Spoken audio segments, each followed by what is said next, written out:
Perkenalkan, nama saya Osana Pujita Sunuaji.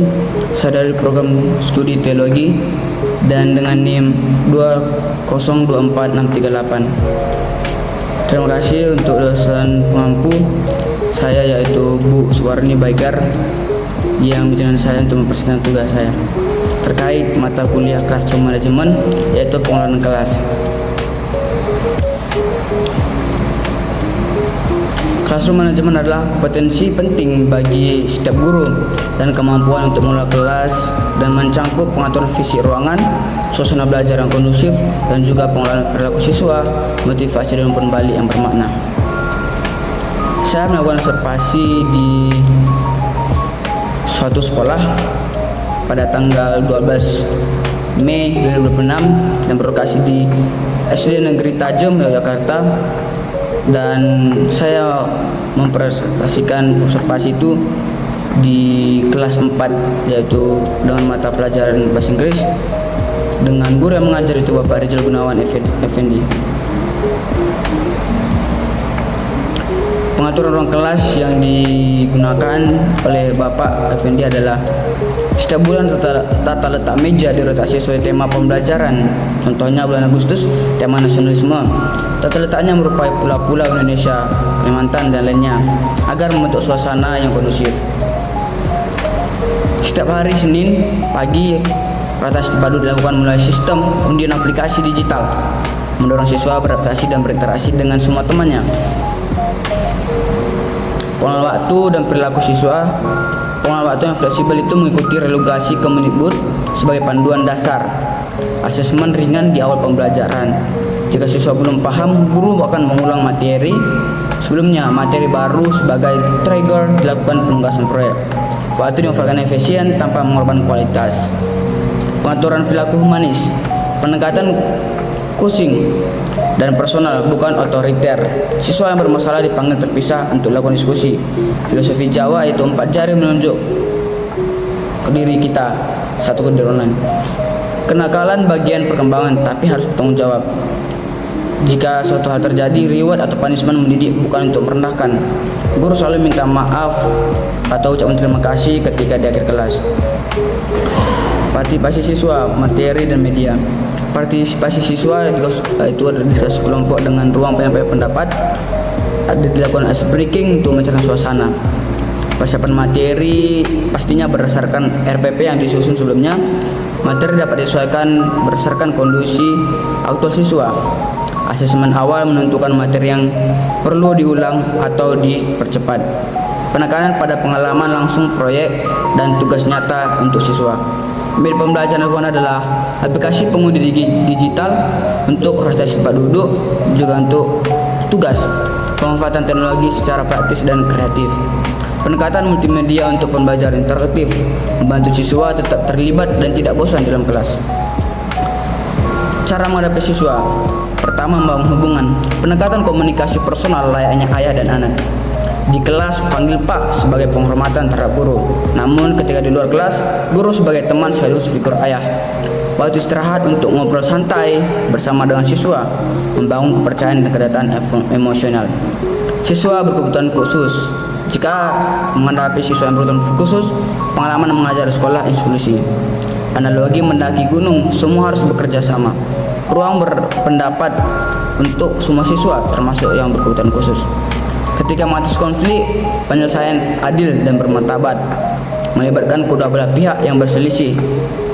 Tidak mempermalukan siswa di depan umum. Siswa dipanggil terpisah untuk berdiskusi dan minta maaf.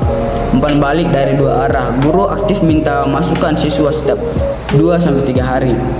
Kemudian di kelas memiliki budaya yang demokratis dan saling menghargai.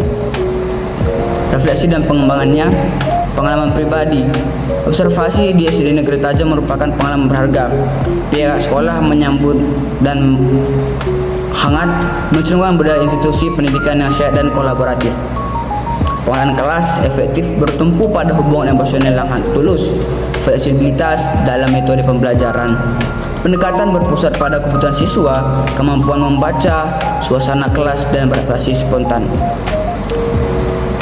Konsep baru yang saya temukan adalah Student Centered Learning, kebutuhan siswa sebagai acuan utama. Formative Assessment, yaitu asesmen informal di awal pembelajaran. Kemudian Classroom Community Building, yaitu rasa kebersamaan dan kekeluargaan. Dan kemudian Restorative Practice, penyelesaian konflik tanpa mempermalukan. Rekomendasi yang saya temukan untuk juga penerapan dan manfaatnya. Pertama, mendorong siswa bertanya. Waktu bertanya terstruktur, alokasi waktu khusus tanya jawab. Penghargaan bagi siswa aktif bertanya. Pertanyaan paling pragmatik, terbuka, teknik think, pair, share. Manfaatnya adalah meningkatkan pemahaman, kepercayaan diri, kemampuan berpikir kritis, mempermudah deteksi miskonsepsi sejak dini dari mahasiswa. Kemudian ada pelatihan coaching, workshop komunikasi personal dan coaching, program mentoring antar guru berpengalaman berbagi praktik terbaik bagi siswa. Manfaatnya adalah meningkatkan kualitas hubungan guru dan siswa, dampak positif pada motivasi dan prestasi belajar. Kemudian ada kreativitas tata ruang. Kebijakan sekolah mendukung dekorasi tematik, anggaran untuk media pembelajaran bervariasi, perencanaan tematik bersama di awal semester. Manfaatnya adalah lingkungan belajar lebih menyenangkan dan juga kondusif, mendorong kreativitas guru dan partisipasi dari siswa. Aplikasinya adalah pelajaran pribadi bagi saya. Menjadi guru yang efektif bukan sekedar penguasaan materi atau kepatuhan kurikulum, melainkan kemampuan membangun hubungan yang tulus dengan siswa, kepekaan terhadap kondisi emosional kelas, kreativitas, dan keberanian untuk fleksibel adalah nilai yang paling penting. Pengalaman yang tidak ditemukan di perkuliahan. Nuansa emosional guru secara langsung mempengaruhi atmosfer seluruh kelas. Kejenuhan adalah hal manusiawi dan guru mengatasi dengan menjadikan kelas sebagai sumber kegembiraan. Hal sederhana seperti inilah aturan melepas sepatu mengandung nilai pedagogis yang dalam. Bagaimana saya melihat Tuhan dalam survei ini adalah kehadiran Tuhan terlihat melalui cara guru melayani dengan kasih tulus tanpa batas. Panggilan untuk mendidik adalah panggilan yang kudus. Tuhan hadir dalam setiap momen ketika guru dengan sabar, kreatif, dan penuh kasih membimbing anak-anak. Komitmen untuk masa depan adalah menjadi guru yang membangun kelas sebagai komunitas yang aman, hangat, dan mendorong pertumbuhan, mengenal setiap siswa secara personal dan terus belajar, berefleksi, dan berubah demi melayani siswa dengan lebih baik. Analisa survei saya. Yang satu, pengaturan fisik kelas, kreativitas termati dan sistem rotasi tempat duduk, ciptakan lingkungan belajar yang dinamis dan inklusif, mengajarkan nilai adaptabilitas, toleransi dan kerjasama, selera dengan teori filosofi tentang interaksi sosial.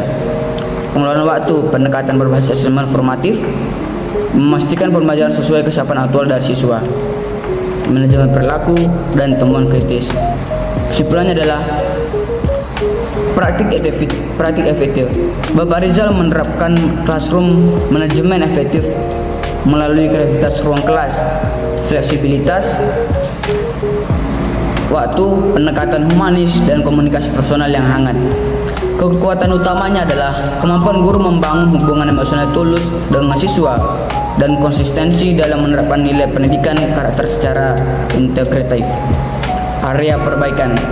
Partisipasi aktif siswa dalam bertanya masih sangat rendah. Perlu strategi pembelajaran yang secara eksplisit mendorong budaya bertanya. Kesimpulannya adalah kelas 4 SD Negeri Tajam di bawah bimbingan Bapak Rizal adalah contoh bagaimana seorang guru berdedikasi dapat menciptakan lingkungan belajar yang efektif bermakna. Suasana kelas terasa kondusif, menyenangkan dan produktif. Walaupun tantangan utama mendorong partisipasi aktif yang lebih merata, khususnya dalam hal keberanian bertanya dan mendeskripsikan keinginan tahuan secara terbuka. Harapannya adalah dengan strategi yang tepat, kelas ini dapat menjadi model pengelolaan kelas yang tidak hanya efektif secara akademis, tetapi juga membantu karakter siswa secara holistik. Saran bagi guru, teknik question of the day untuk meningkatkan budaya bertanya pada siswa yang belum mengenal atau belum mengerti dari materi. Kotak pertanyaan anonim, think share, ajarkan bahwa bertanya sama dengan tanda kecerdasan. Dokumentasikan praktik terbaik. Bagi sekolah, dokumentasi dan penyerbaluasan praktik terbaik, program mentoring antar guru, kunjungan kelas antar guru, wadah berbagi pengetahuan dan pengalaman bagi mahasiswa calon guru, survei lapangan sebagai bagian rutin perkuliahan, paparan langsung terhadap praktik nyata, wawasan yang tidak hanya diperoleh dari teori saja, mempersiapkan calon guru menghadapi kompleksitas pendidikan. Evaluasinya adalah efektivitas dapat diukur melalui lembar survei frekuensi, pernyataan siswa, survei kepuasan, dan perubahan pencapaian belajar dari waktu ke waktu. Demikian yang dapat saya presentasikan terkait ulangan kelas yang saya observasi pada tanggal 12 Mei kemarin.